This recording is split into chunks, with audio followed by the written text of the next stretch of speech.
Balik muna tayo sa OLA serye natin na magre-review tayo ng mga kilalang online lending app. And i-check natin kung makatarungan ba ang interest rate niya and how does it compare with other online lending apps. Okay, for this video, ang pag-uusapan natin ay ang OLP o ang Online Loan Pilipinas. Sabi kasi ni OLP ay 0% daw ang interest niya sa first loan. And 1 ID lang ang kailangan para makapag-apply for an OLP loan. And isa pa daw is medyo flexible daw ang term ni OLP. And you can extend up to 30 days if ever na nagigipit ka at wala kang pambayad. So, totoo kaya itong mga sinasabi ni OLP? And kamusta ang reviews ng mga tao dito? So, it's for us to find out. So, samahan nyo ako. Sit back and let's discuss. Coming right up.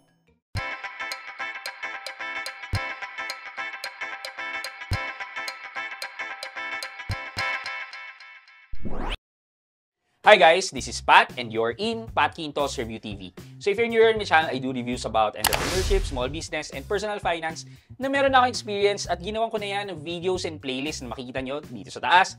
At kung bago ka dito sa channel ko, you may want to consider subscribing to my channel.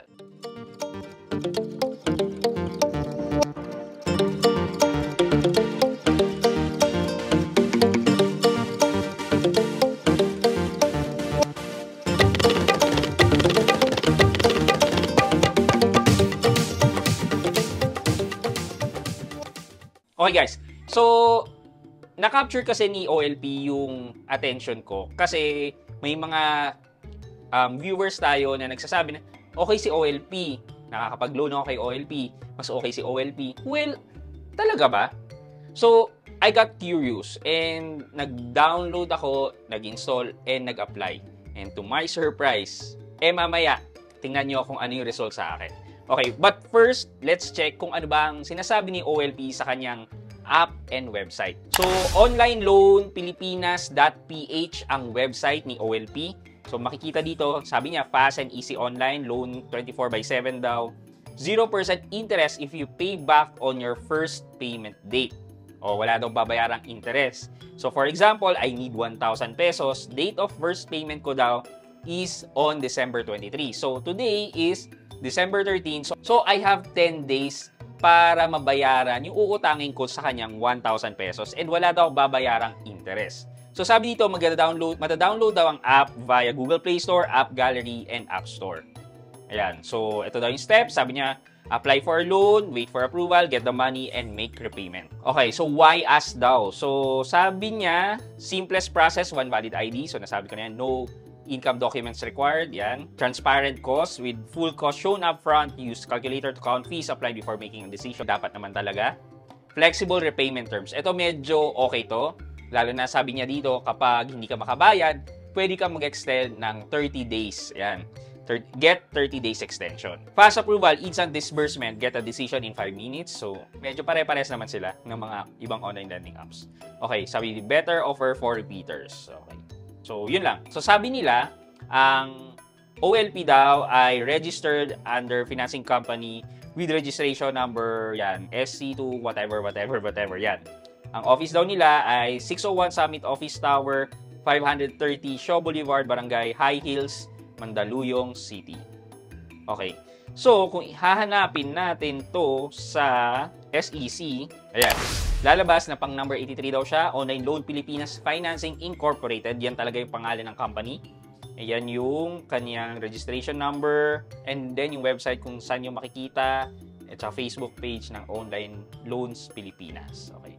So, yeah, legit na company si Online Loan Pilipinas o si OLP. But, makatarungan ba ang interest rate niya? So, ito, I'm downloading OLP sa Google Play Store. Ayan. Yung makikita natin, Online Loan Pilipinas. Yan. So, magkano daw ang loan? Ilo-loan mo? Try natin 1,000. Tapos, 0% interest daw. Wow. So, apply. I-enter yung phone number. Then, ilalagay yung OTP. Tapos, mag-fill up ka ng personal details mo. Yan. And then, address. And then, occupation. Tapos, ito na, mag-upload na tayo ng one valid government ID. And then, magsa-selfie tayo together with the ID. Once nakapag-selfie na tayo, i-enter din natin ang ID number ng ating ID. And then, nandito na tayo sa 93% filled. Maglalagay na tayo ng bank account kung saan i-disburse yung pera na hihiramin natin from OLP. Tapos, on this page, paggagawa na tayo ng password para sa account natin with OLP. And then, tching! Ayan. Sabi sa akin, sorry to inform you, but your request was not approved. Try once again 1 week after submitting the initial application. Okay, so hindi ko alam kung bakit hindi nila ako in-approve, baka mataas ang standard nila sa credit scoring nila, whatever, o baka mayroong mali sa application ko. Feeling ko posible yun na may mali sa application ko, katulad ng quality picture ng ID and yung selfie. Usually kasi ganun. Pag hindi malinaw yung IDs and yung selfie mo, medyo one of the reason kung bakit nade-decline or nare-reject. Well, for me, alam ko naman na okay ang aking credit score, so I don't see any reason kung bakit. But yeah, yan ang binigay na response sa akin. Well, anyway, wala tayong ibang pagkukuhanan ng interest rate niya, but we can rely on this page or website ni moneymax.ph. So sabi dito, the online loan Pilipinas interest rate is 0% if you pay back on your first payment date, which is na-discuss na natin yan kanina. But according to one user, the maximum interest rate per month daw is 15%.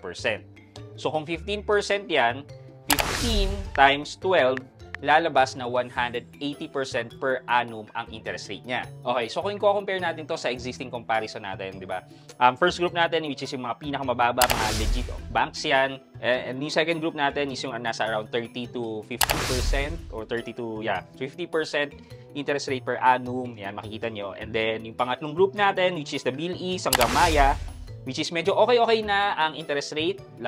Kung wala kang makuha, pwede na yan. And then, yung mga matataas na interest, sabihin ko sana loan shark, but yung mga matataas na interest rate na online lending apps, which is would fall dito sa fourth category natin. Kung tama ang sinasabi ng review ng Moneymax PH, well, that's 180% per annum. So, 120% ang mga Indian nationals. Sunod ang Moneycat na nasa around 145%. Sunod ang Tala na nasa around 156%. And then si Online Loan Pilipinas na nasa 180%. And then Kasyalo and PG.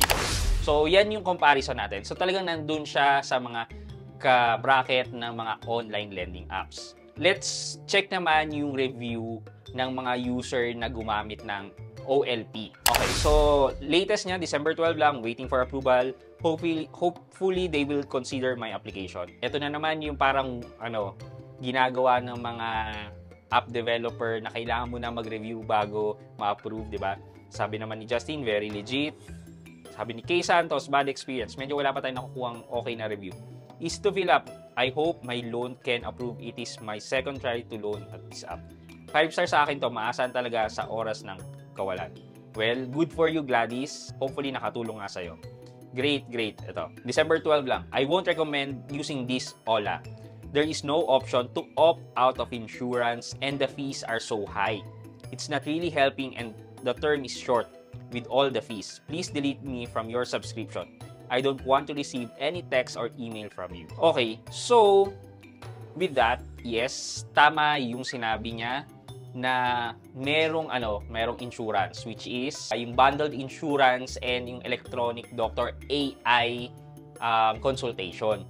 So, una, yung insurance, which is, sabi dito, covers you against some accident. Well, wala kang magagawa, is mandatory talaga yan. And then, yung electronic doctor nga na AI consultation. Dito, pwede naman tanggalin yung electronic doctor consultation. However, yung insurance nga is, yan, nakapasok na talaga yan sa loan mo, which is babayaran mo talaga yan kapag maglo-loan ka. So, pag tinanggal daw natin yung electronic doctor, nakalagay dito, attention, we do not recommend refusing the additional services offered by us, as it protects you and allows you to get a larger credit limit in the future. Talaga ba? And if ever na gagamitin mo, ang consultation mo is with an AI, and kunyari, may nararamdaman ka, iaasa mo sa AI yung diagnosis ng nararamdaman mo. Parang hindi.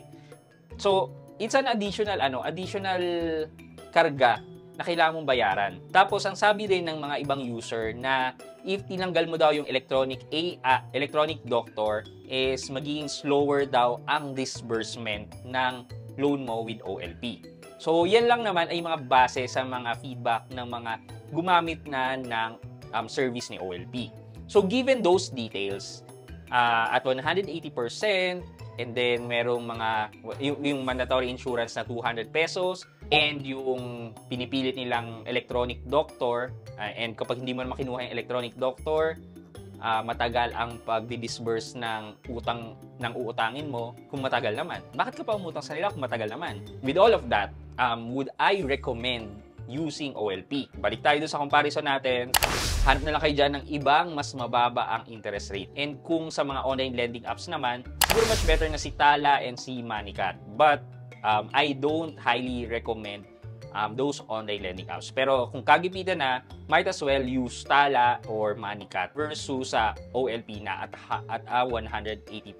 And also, yung processing fee and insurance is medyo mataas. So, might as well hindi na lang kay OLP. That's my opinion. Kung ako ang papapiliin, well, OLP would be one of my last choice. Okay, for our question of the day.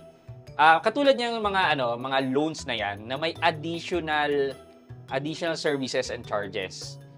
Bukod sa processing fee, meron pang mga insurance na ganyan, and yung electronic doctor nga, whatever. Sa tingin nyo, sa kagipitan, tatanggapin nyo na lang ba yung mga charges na yan para makautang o hahanap na lang kayo ng iba? Kasi parang sa akin, yung mga charges na ganyan is parang walang sense. Bakit naman yung iba, like si G-Loan, wala namang insurance, wala namang electric doctor, pero successful ang Fuse Lending? So, i-comment niyo yan sa comment section sa baba at pag-usapan natin yan at may chance kayong manalo ng 1,000 pesos GCash giveaway for the month of December every week. And also, huwag niyo kalimutang maglagay ng hashtag #Road to75k subs at mag-subscribe and like this video para sa chance niyo namang manalo ng cellphone giveaway once we reach our 75k milestone. So, yun lang muna po for today's video. But before we end this video, mag-shoutout muna tayo at shoutout kay at 726 Luisa. Sabi niya, just subscribe. Well explained. Thanks. So, at 726 Luisa, maraming salamat po sa panonood at pagsuporta sa aking channel. So, thank you for watching, guys. I hope you could like this video. Leave a thumbs up, and if not, wala nang problema dyan. But continue to support me by subscribing to my channel by clicking the subscribe button and also the bell button sa tabing subscribe para mag-receive kayo ng latest notification sa lahat ng upload ko. Again, guys, this is Pat Quinto, and you're in Pat Quinto's Review TV. Bye-bye!